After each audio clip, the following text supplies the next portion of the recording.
Bom dia! Fala aí, Brasil! Meu querido nono ano, quero dizer que eu tô com muitas saudades de vocês, meus queridos alunos, tá? Infelizmente não podemos estar juntos por causa do coronavírus. Então vamos começar nossa aula? Vamos lá? Hoje nós vamos falar sobre o capítulo 7 da apostila, República Oligárquica e Movimentos Sociais, tá? Então vamos lá. Vocês podem reparar que a gente está pulando. Ora a gente está na Europa, Primeira Guerra Mundial, Revolução Russa, e ora nós estamos no Brasil. República Velha, como começou a República, a nossa economia, a nossa política, e agora nós vamos ver os movimentos sociais desse período, tá? A aula de hoje eu já mandei o material para vocês. Recomendo que vocês copiem. Aqueles que não quiserem copiar, recomendo que imprimam e colhem no caderno. Então vocês têm duas opções. Ou vocês podem copiar ou vocês podem imprimir e colar no caderno, tá? Não esqueçam de fazer isso, porque isso é matéria, é aula dada e depois no futuro, nas avaliações, eu vou cobrar esse conteúdo de vocês, tá bom?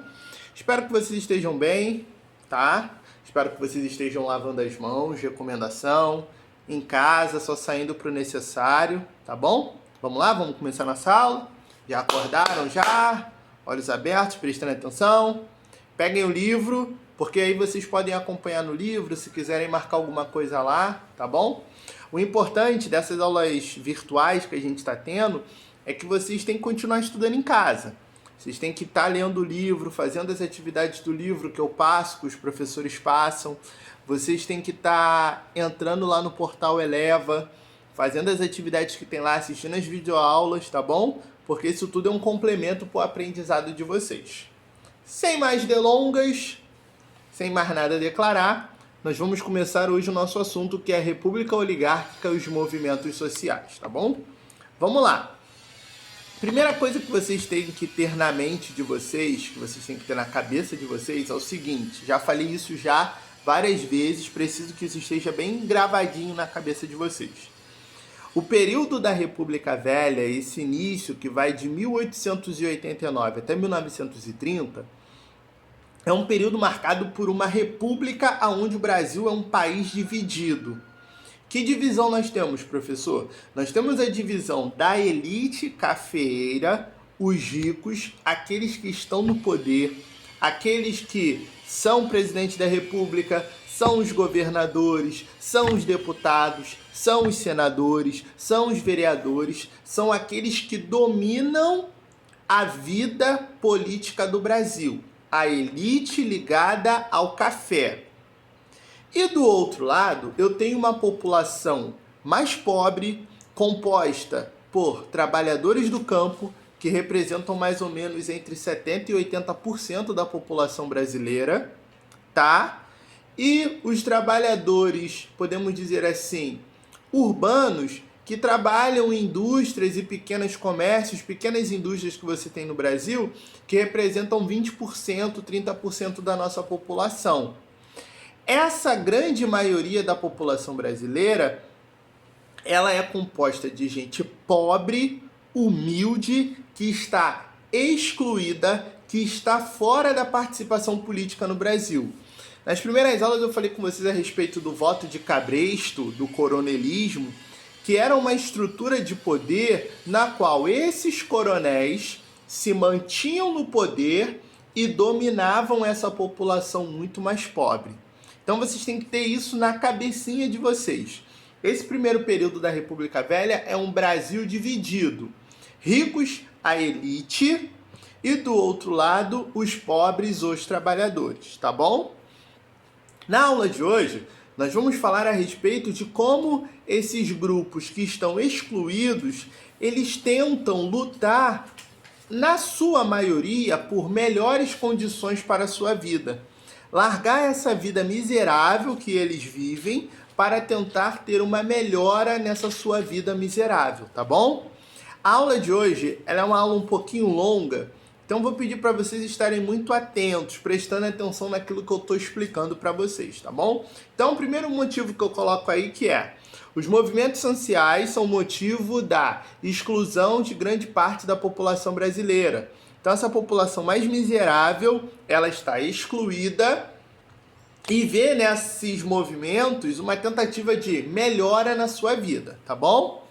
Vários grupos lutando por direitos ou protestos por melhores condições de vida. Dos 6 movimentos que nós vamos estudar, dos 6, Canudos, Contestado, Cangaço, Revolta da Vacina, Revolta da Chibata e a Greve Geral, esses 6 movimentos, 4 movimentos vão ser por melhores condições de vida e 2 movimentos vai ser por direitos, tá? Por quê, pessoal? A República, ela vem com uma ideia de coisa pública, governo de todos, uma ideia de uma ampla participação popular. Mas como a gente viu, a República Brasileira nesse início, ela é uma república excludente. Então, todo grupo que não tem dinheiro, que não pertence à elite, eles estão excluídos da participação política no Brasil nessa época, tá bom? Vamos lá. Nós vamos dividir esses 6 em 2 grandes grupos. Os conflitos rurais e os conflitos urbanos, tá bom? Os conflitos rurais são 3. Canudos, Contestado e o Cangaço. Canudos e contestados, eles vão ser chamados, vocês podem encontrar isso, de movimentos messiânicos. Messiânicos, Brasil, meus queridos alunos, lembram qual palavra? Messias. Messias é um dos nomes dado a Jesus. Então a ideia desses líderes serem líderes messiânicos é a ideia da religião trazer um conforto para a vida dessas pessoas. Então, eles são líderes messiânicos. Eles foram enviados por Deus para melhorar a vida desse povo, tá bom? Então, quem quiser, puxa uma setinha aí de líderes messiânicos, da palavra messiânicos especificamente, puxa uma seta e escrevam aí em messiânicos assim: enviados por Deus para melhorar a vida do povo. Então esses líderes, eles eram vistos assim, como pessoas enviadas por Deus para melhorar a vida do povo, tá bom? Vamos lá, vamos falar sobre o primeiro movimento, Canudos.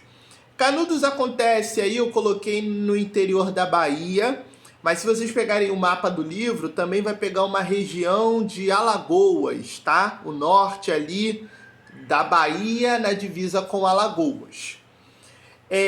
Vai ser um grupo de sertanejos que vai ser guiado por um homem chamado Antônio Conselheiro. Quem era Antônio Conselheiro?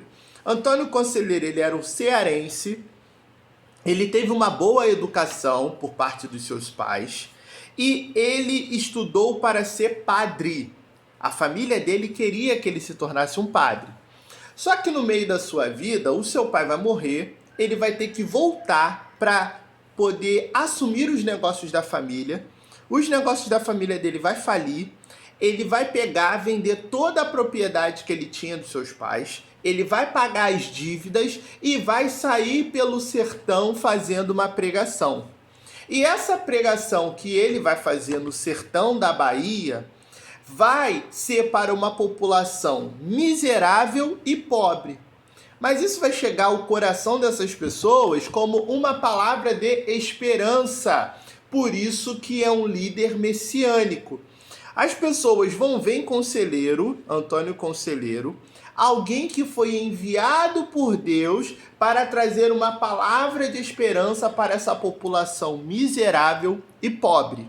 Tá bom? Em 1893, Conselheiro lidera uma resistência contra a cobrança de impostos. Se eu não me engano, tá lá no livro de vocês falando sobre isso, que há uma tentativa do governo local de aumentar os impostos dessa população. E Conselheiro, então, sai em defesa dessa população e lidera essa resistência. Então, essas pessoas agora se juntam a Conselheiro, vão até uma região lá no interior da Bahia e formam o Arraial de Belo Monte. Essas pessoas que estão excluídas, essas pessoas que estão na miséria, eles se reúnem junto com o conselheiro e formam o Arraial de Belo Monte. Esse arraial, ele vai ser um local que vai ser completamente diferente de tudo, porque eles tinham autonomia, eles tinham leis próprias, eles produziam seu alimento, praticavam comércios com outros locais para tentar obter produtos que eles não tinham. E o mais perigoso, eles não têm nem a interferência da igreja e nem a interferência dos coronéis. Pessoal, apesar de o Brasil nessa época e até hoje ser um estado laico, mas a igreja ainda influencia muito a vida das pessoas. Então você tem um local onde que não tem nem a influência da igreja, nem a influência dos coronéis, ou seja, os coronéis não podem exercer o seu poder, isso é muito perigoso. E isso se torna uma ameaça para a elite baiana e para a ordem estabelecida. Por quê? A elite baiana não tinha controle naquela região, os coronéis. Eles poderiam organizar uma rebelião, invadir as fazendas e tomar tudo. Então isso era uma ameaça. E depois poderia se tornar um exemplo para todos. Aqueles que estudaram comigo no ano passado, no 8º ano, lembra que eu falo da Revolução Francesa? Como é que ela virou um exemplo? Quando o povo se une, consegue derrubar o poder do rei. Então, Canudos poderia se tornar uma ameaça se mostrasse o seguinte: olha, quando o grupo de pobres e miseráveis se unem, podem derrubar o poder local.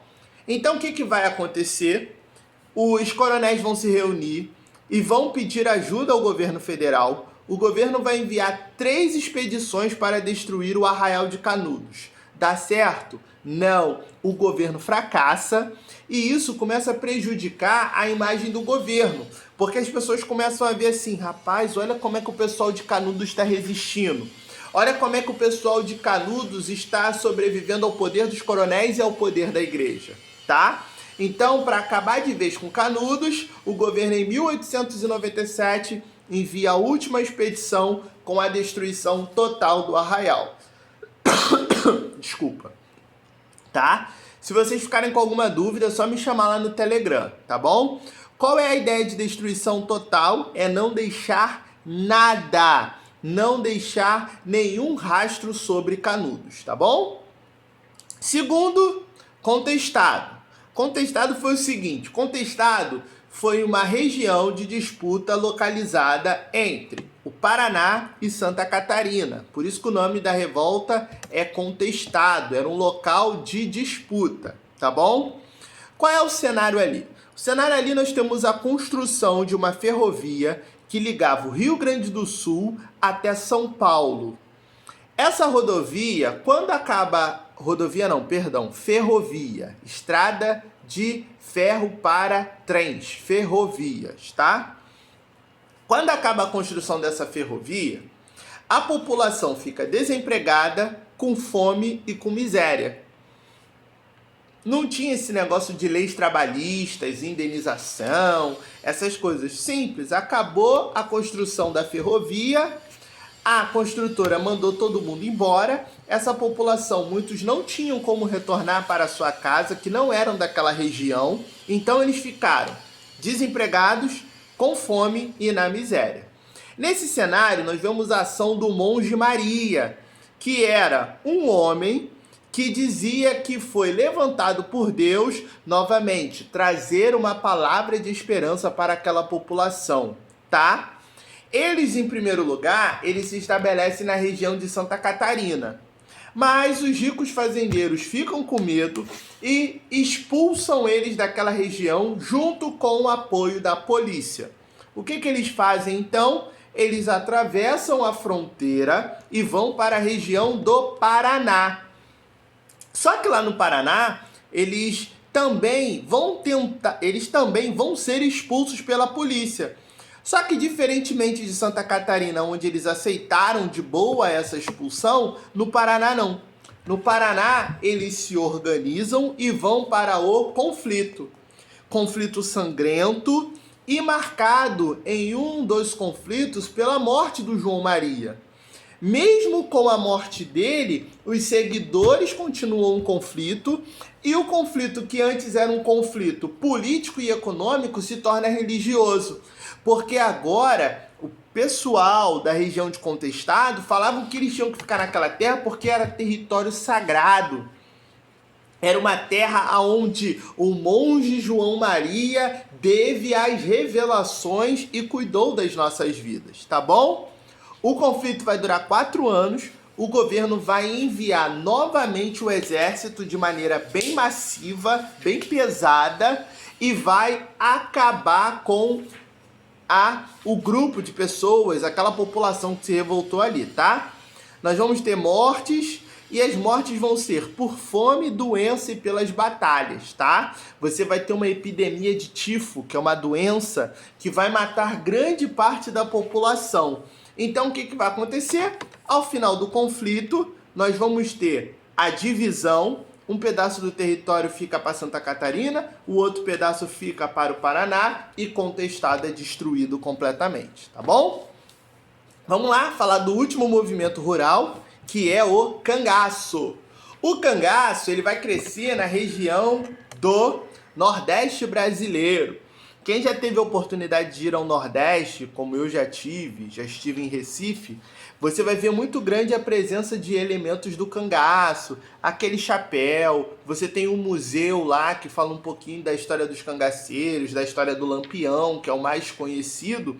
Então nós vamos ter várias referências ao cangaço no Nordeste brasileiro. Qual é o cenário? Novamente, um cenário de miséria, de seca e de exploração.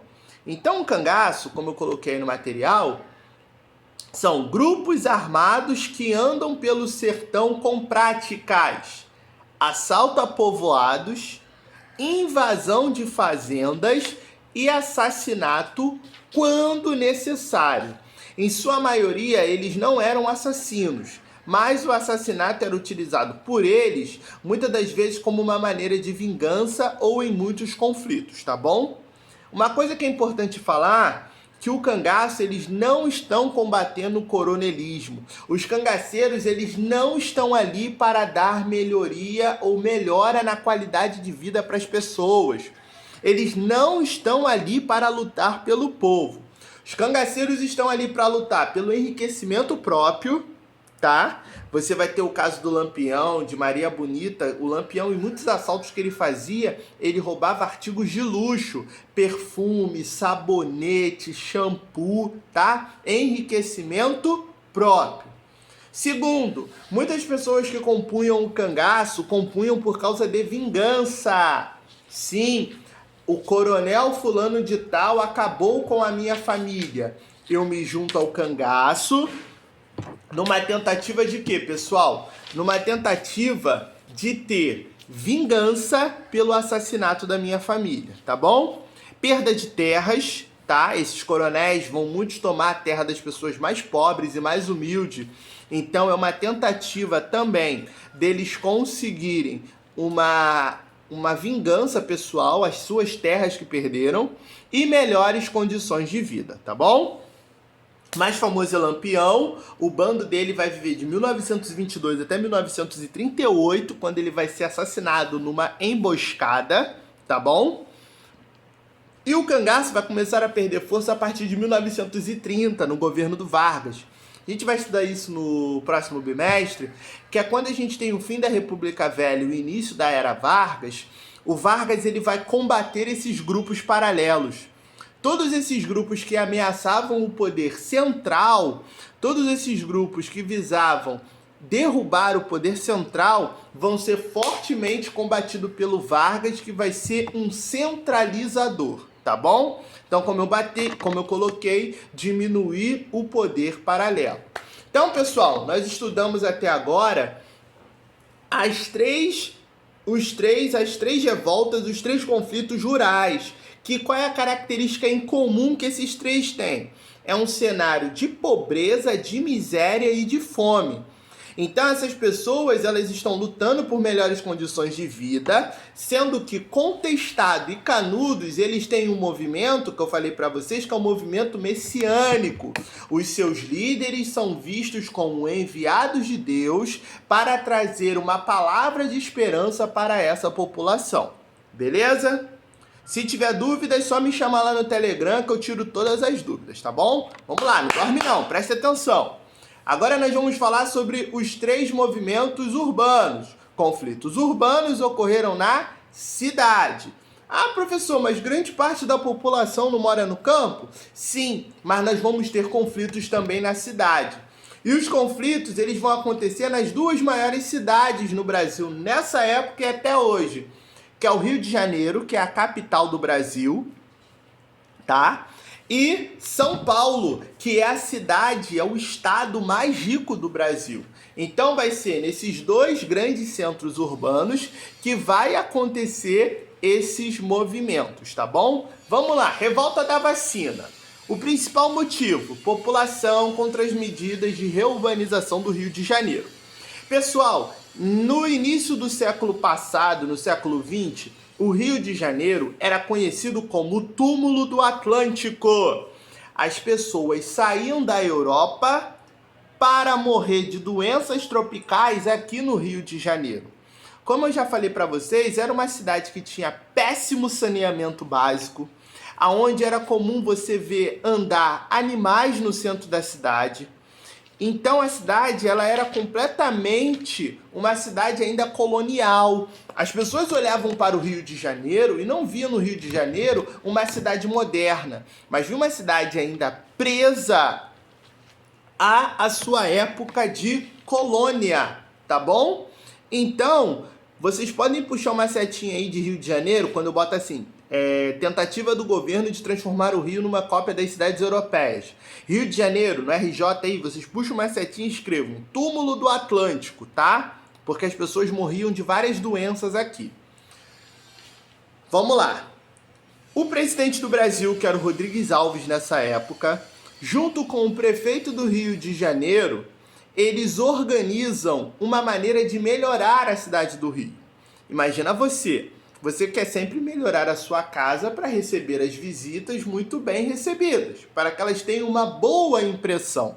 Então, o Rodrigues Alves, presidente, o Pereira Passos, que era o prefeito do Rio de Janeiro, eles começam um processo de transformar o Rio de Janeiro na cópia das cidades europeias. Então, alargamento de ruas. O Rio de Janeiro, quem já teve a oportunidade de andar ali pelo centro do Rio, você só tem 2 avenidas largas, que é a Avenida Presidente Vargas, aquela que começa ali perto da região da Leopoldina ali e vai até lá na Igreja da Candelária, passando pelo Sambódromo, passando pela Central. Vocês repararam como é que ela é larga? Ela tem várias faixas, ela foi aberta nessa época. Ela não se chamava Presidente Vargas, ela se chamava Avenida Central. Então, alargamento de ruas, tá? A outra avenida larga, Avenida Rio Branco, aquela que vai sair lá no Aterro do Flamengo. Ela começa ali perto da Igreja da Candelária e vai sair lá na região do Aterro do Flamengo. Então, ele começa um alargamento de ruas. Qual era o objetivo de alargar essas ruas? Ventilar melhor a cidade. Os engenheiros falavam o seguinte: para a cidade ter uma melhor qualidade de vida, uma melhor qualidade no seu ar, é necessário que o vento possa entrar. Como a gente vai fazer isso? Alargando as ruas. E depois o Pereira Passos começa um processo, pessoal, que ficou conhecido como bota abaixo. Como funcionava isso? Todas as casas, as casebres que tinham ali no centro do Rio, vocês podem reparar, quem já andou ali, que o centro do Rio tem muitas poucas casas, tem muitos prédios comerciais. Ali era uma região onde as pessoas moravam. E o que ele começa? Ele começa um processo, então, de você derrubar essas casas, porque traziam muitas doenças, era muito perigoso. E essa população que morava ali, o governo daria casas novas para elas? Não, elas começaram a ser expulsas para o interior do Rio de Janeiro, vindo mais para cá, para onde nós moramos, na Baixada Fluminense, para a Zona Norte, para a Zona Oeste. A Zona Oeste vai ser mais ainda na década de 60. Mas eles começam a ocupar a região de São Cristóvão, ali na Zona Norte do Rio. Nesse cenário, o que vai acontecer? Quem não consegue se mudar para esses outros locais, eles vão ocupar os morros, que é a primeira favela que surge no Rio de Janeiro, que é o Morro da Providência, ali na Central. Então, nós temos agora uma ocupação desordenada das pessoas nesse processo de urbanização, tá bom? Então já resolvemos a questão política. Agora nós temos que resolver a questão sanitária, doenças. Como nós vamos resolver isso? O Rio de Janeiro estava atravessando um surto de varíola, as pessoas estavam morrendo dessa doença, e o governo, junto com o seu médico sanitarista, o Oswaldo Cruz, ele lança uma campanha de vacinação obrigatória. Hoje nós sabemos que as vacinas fazem bem, mas nessa época as pessoas não sabiam que as vacinas faziam bem. Então o que vai acontecer? A população que já está revoltada porque está sendo, no caso, expulsa das suas casas, está vendo esse processo de urbanização, eles sendo excluídos, eles vão se revoltar. Vão se revoltar como, professor? Nós vamos ter uma guerra no centro do Rio de Janeiro. Durante 10 dias a população vai ficar revoltada, a população vai derrubar o bonde, que era o principal meio de transporte, a população vai quebrar o centro da cidade, vai acabar... Tinha se instalado no Rio umas luminárias a gás para iluminar a cidade à noite. Isso tudo vai ser derrubado. Por quê? Quais são os motivos que a população vai ter essa revolta toda? Primeiro, a falta de conscientização. O governo não fez nenhuma campanha. Segundo lugar, o autoritarismo. O governo vai impor a vacinação. E por último, a violência. Pessoal, a vacina, e isso vai ter muito problema nas casas, acontece o seguinte. Ela era aplicada em parte do corpo que obrigava muitas mulheres a se expor. Nessa época as mulheres andam todas tampadas, até o pé. Imagina um homem chegar na sua casa, junto com a polícia, e obrigar a sua mulher a expor uma parte do seu corpo para tomar uma vacina. Então, esses vão ser os motivos que vai levar a essa revolta da população. O que o governo faz então? O governo consegue conter a revolta, mas uma das principais medidas que ele toma para conter a revolta é a suspensão da vacinação obrigatória, tá bom? Vamos lá? Revolta da Chibata. Revolta da Chibata também foi no Rio de Janeiro e ela foi motivada contra os castigos físicos dados aos negros na Marinha. Nós já temos 11 anos que acabou a escravidão no Brasil. Mas os negros ainda são chicoteados dentro da Marinha brasileira. Os marinheiros falavam que isso era uma medida de controle, mas só que a escravidão já acabou. Então o que vai acontecer? Isso vai começar a gerar uma revolta dentro dos marinheiros.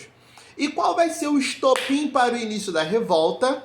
O marinheiro Marcelino Rodrigues, ele estava num navio vindo para o Rio de Janeiro, e ele vai ser chicoteado na frente de todos.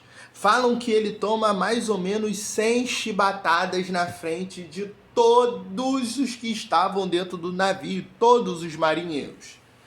Os marinheiros, então, os negros, vão ficar revoltados com essa situação e sobre a liderança do João Cândido, eles vão tomar o controle do navio.